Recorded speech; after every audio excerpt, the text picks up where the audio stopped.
皆さんこんばんは、さやらです。今回はスーパーロボット対戦30で優先してアップデートした方がいいおすすめの AOS を紹介します。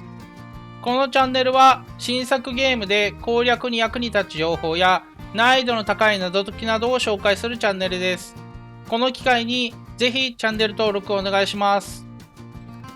前回は AOS のアップデートでもらえる強化パーツのおすすめを紹介しました。まだ見てない方は見てみてください。今回は AOS のアップデート途中の効果で優先したい AOS の効果のおすすめを紹介していきます。AOS にはいろんな効果あると思うので迷っちゃいますよね。私もすごい迷ってもうめんどくさいんで全部強化してやるって言って MXP 稼ぎまくりました。強化パーツはもらえてないですがそれ以外は一通り強化は終わったって感じですね。今回はどうすれば無駄なく AOS のアップデートできるのかっていうのを紹介していこうと思います。この動画を参考に AOS のアップデートをしていただけたらと思います。まずは絶対必須の AOS の強化っていうのをご紹介します。一つ目がラボの AOS 研究、一番上のとこですね。この2段階目 MXP コンバーターっていうのがもらえます。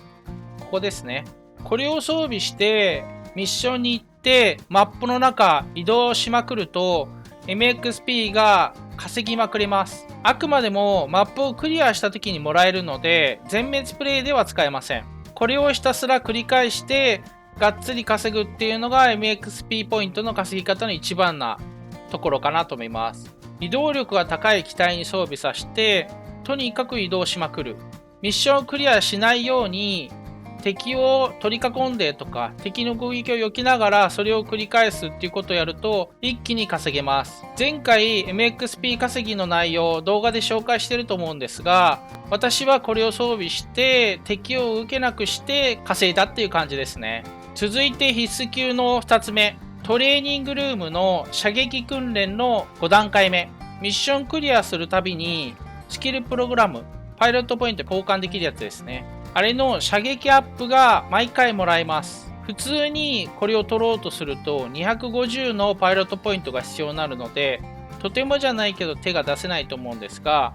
この AOS を開放しておくと毎回ミッションのたびに1個もらえます。ミッション10個やれば10個もらえるって感じですね。なので非常に効果が高いです。早くに取らないとその分損をするっていう感じですね。最優先でアップデートしていった方がいい AOS になります。同じくですがトレーニングルームの格闘訓練の5段階目、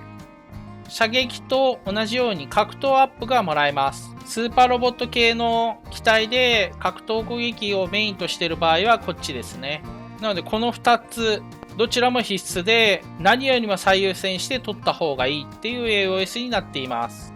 続いてまたラボに戻ってきて AOS 研究に戻ってきます。先ほど2段階のところで MXP コンバーターを入手するってありましたが、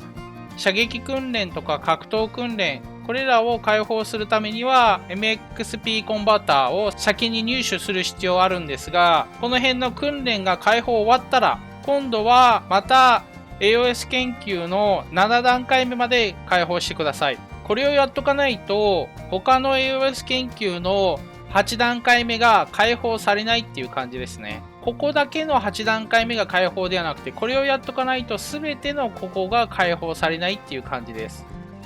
なのでこれは必ずやってください。ここまでが絶対必須の AOS になります。次に準必須級、必須まではいかないんですけど他のものを取るよりも優先してこちらを取った方がいいっていうものになります。まずは人材運用研究の7段階目、経験値とパイロットポイントが 1.3 倍になるっていう効果ですね。で途中のこの3段階目のマニュアル EXP っていう強化パーツ、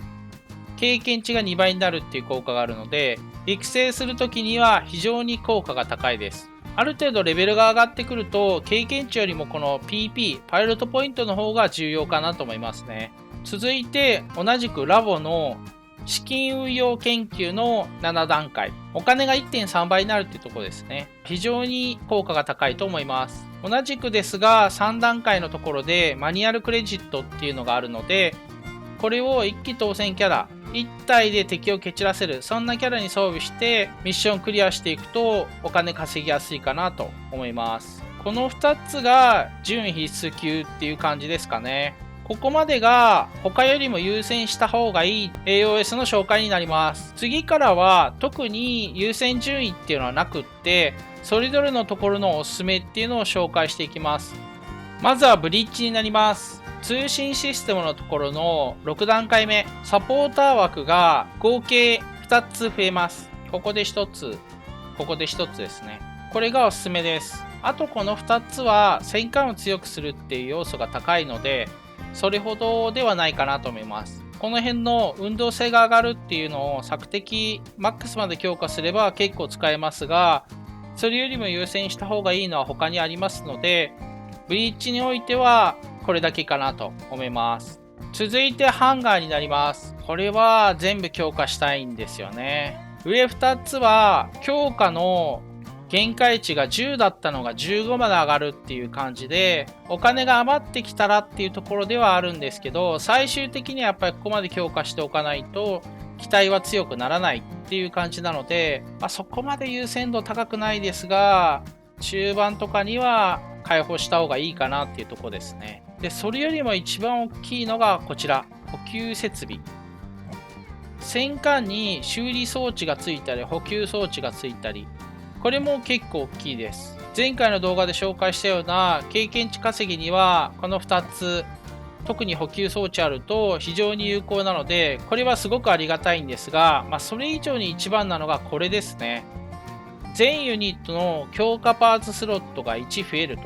これが非常に大きいです。強化パーツ優秀なものいっぱい手に入ると思うんですが、2つしか装備できないとかそういうのがあるんですけど、全機体1つ増えるのでいろいろ幅が広がるっていうところで、これはかなり優先した方がいいかなと思いますね。準必須級に入れてもいいんじゃないかっていうぐらいにいいんですけど、ないと困るかっていうともちろんそうでもなくって、あったら楽になるっていうところで準必須級には入れてないっていう感じです。続いてエンジンルームになります。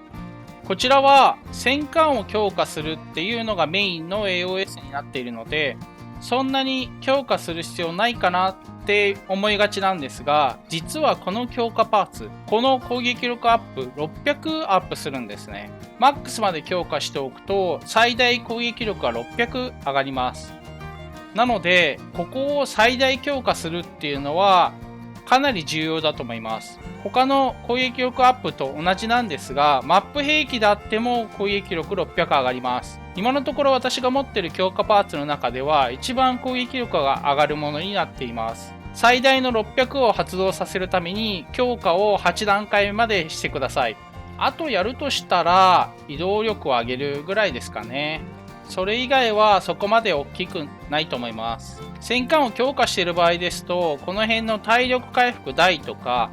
バリアフィールドをつけるとか、こういったものは結構有効になってきますので、戦艦を強くしてガンガン敵を倒したいっていう場合はこの辺も強化しておくといいと思います。続いてトレーニングルームです。必須級にこの2つが入っていると思うんですが、この辺まで行くと攻撃力が上がるっていうところでおすすめかなと思うんですが、これは無理して取らなくてもいいと思います。この辺ですね、移動力が2上がるとか射程が上がるとか、こういったところ、この辺はかなり効果高いんじゃないかなと思います。特に MXP 稼ぎで移動力を増やしたいっていう時は、ここで移動力を2上げるっていうのを意識するとさらに効率よくなるので、結構これ忘れ気味なんですよね。移動14とか15とかにまで伸ばせるかなと思うので、ここも取っておくといいかなっていうところですね。あとは戦術訓練のところ、これはあると結構便利なんですよね。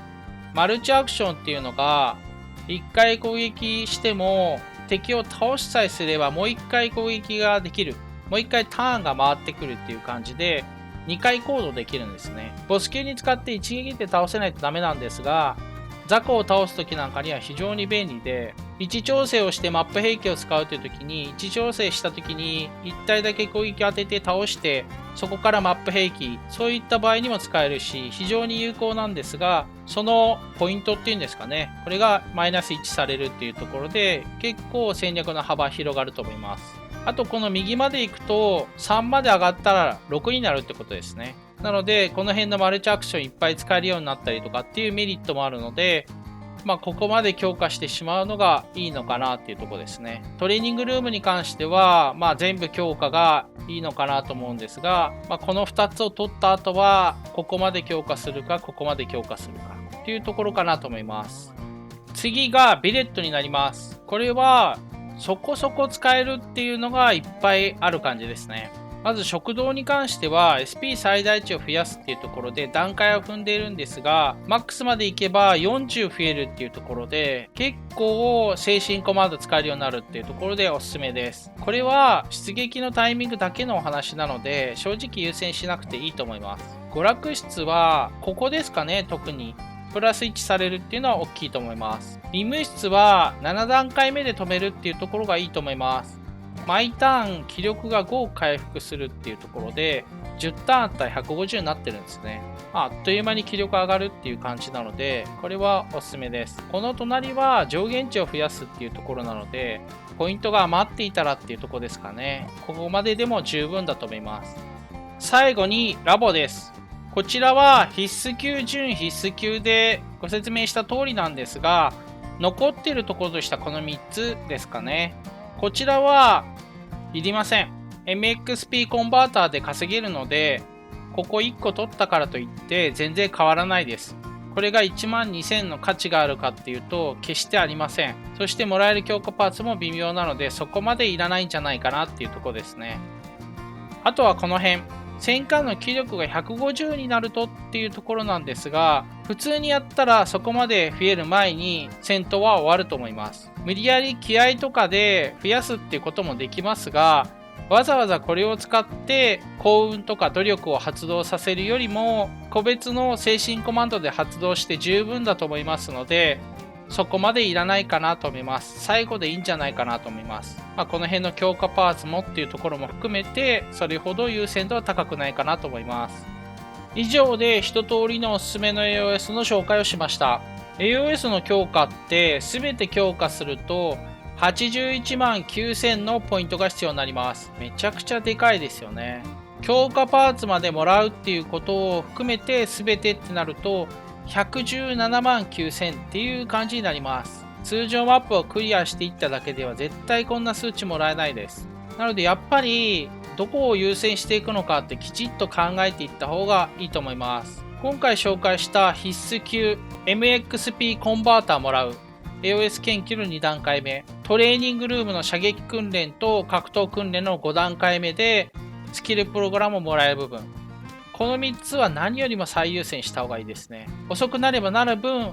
もらえるスキルプログラムっていうのが減っていくっていう風に考えると本当に何よりも最優先っていう感じですね。それ以外のところも準必須級とかご紹介しましたが、あとは皆さんやりたい順に強化していけばいいと思うんですが、その後に控えている強化パーツっていうところも非常に重要です。途中の AOS の効果ばっかり見ていて後でもらえる強化パーツっていうのを考えてませんでした。そのまま育成していっても強化パーツ全然使えないやみたいなこともあるので、どっちを優先するかになるんですけど、個人的にはまず必須級準必須級を強化して、そこから先は強化パーツを見据えて強化していく、そういう感じがいいんじゃないかなと思います。その中で今回ご紹介したようなところでこれだけは入れときたいなっていうものがあれば、そこだけ強化するっていう感じでやっていただくといいのかなと思います。本当は前回この AOS の途中の効果っていうののおすすめも紹介しようと思ったんですが、動画が長くなってしまうというところで今回は分割してご紹介させていただきました。今回の動画はどうだったでしょうか。感想をコメントで残してくれると嬉しいです。今回は以上になります。ご視聴ありがとうございました。ご視聴ありがとうございました。チャンネル登録、グッドボタン、ベルマークお願いします。私たちもたまに出るので見てください。